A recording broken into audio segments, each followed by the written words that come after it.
Welcome to Lesson 4 in our English Grade 9 series from NAMCOR. Today's topic is about writing reports. After watching this lesson, you should be able to write creatively a variety of formal and informal text, showing a sense of audience and purpose, as well as be able to write short texts such as reports. To know about the phrases and verbs commonly used in construction of reports, to write paragraphs appropriately, and lastly, to recognize the linguistic features used in construction of report writing. So, let's start with our lesson today.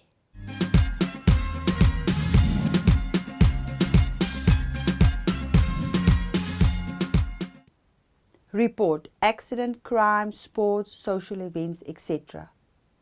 A report is a piece of writing that gives a record of events because it contains all the details that the writer can remember.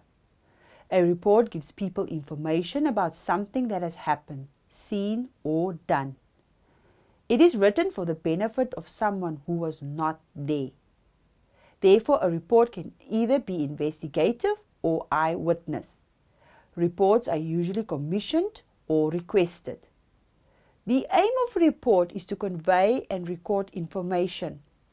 The facts must be correct, relevant, informative, and be able to be substantiated. The tone will be dependent on the type of report you are writing and the audience to whom it is directed. In order to make the report sound more objective, avoid using the first person, I or me. The investigative report.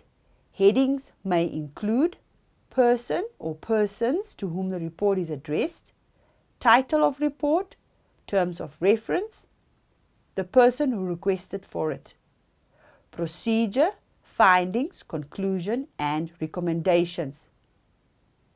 The eyewitness report. This is a written account of what you would verbalize in a court of law.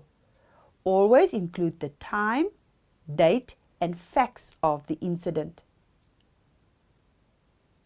Viewers, having said that, can you still remember the main aspects of writing a report? So, a good report is precise, meaning it must be clear and accurate. Use words that describes the event. Use familiar terms. Avoid being vague. That means not clear, not having or giving enough information or details about something. Give details such as names, date, time, and places must be given. A good report is orderly. What happened first must be told first, written in chronological order. A good report is complete. Do not omit important facts. That means do not leave out important facts. Be honest even if the event involves self-criticism or criticism of others. And lastly, a good report is objective.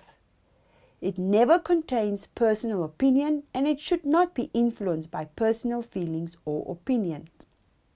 It should only consider facts. In addition to what we have already learned, we are going to look at the format, layout of a report. So firstly, we will have the topic, heading or title. Words should not be more than 10. The headline or topic must be eye-catching. It must catch the attention of the reader. Remove unnecessary words. For example, helping verbs such as is, are, was, were, has, have. Articles such as a, and, the. And lastly, conjunctions, because, and, but, etc. Here's an example. 5 people who were traveling to Oranjemund died in a car accident between Karasburg and Keetmanshoop. So delete people who were traveling to Oranjemund between Karasburg and Keetmanshoop. Then the heading could be 5 died in a car accident, or accident killed 5. Accident claims 5. 5 died in car crash. Now next is the introduction.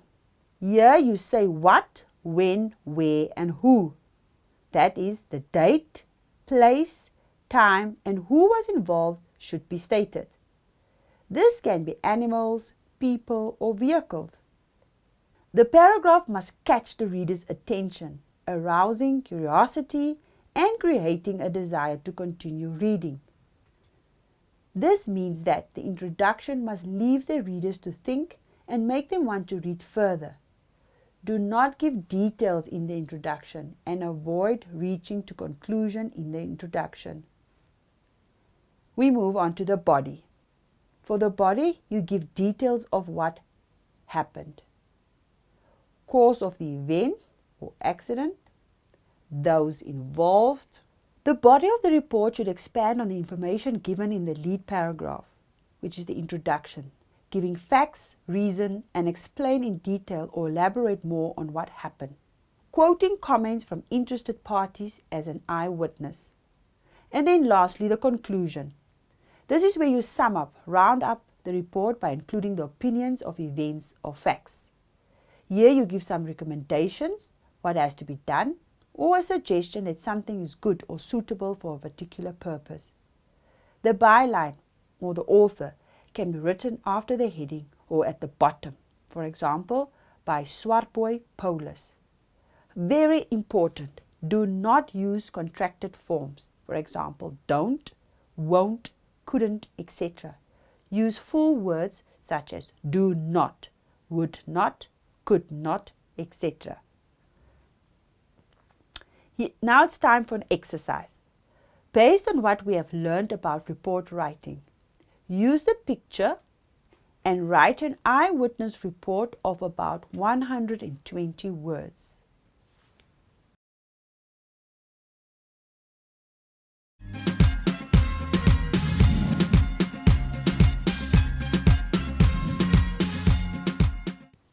Let us now recap on what we have learned. Right, final tips to learners and closure of lesson delivery. In today's lesson, we have learned that reports are factual accounts or summaries written in a formal, concise manner. The aim is to convey and record information. A report can be investigative or eyewitness. A report must be signed and dated. Please, viewers, always adhere to the correct format of writing a report, which will help you to be a good writer in the future. Until next time, bye-bye.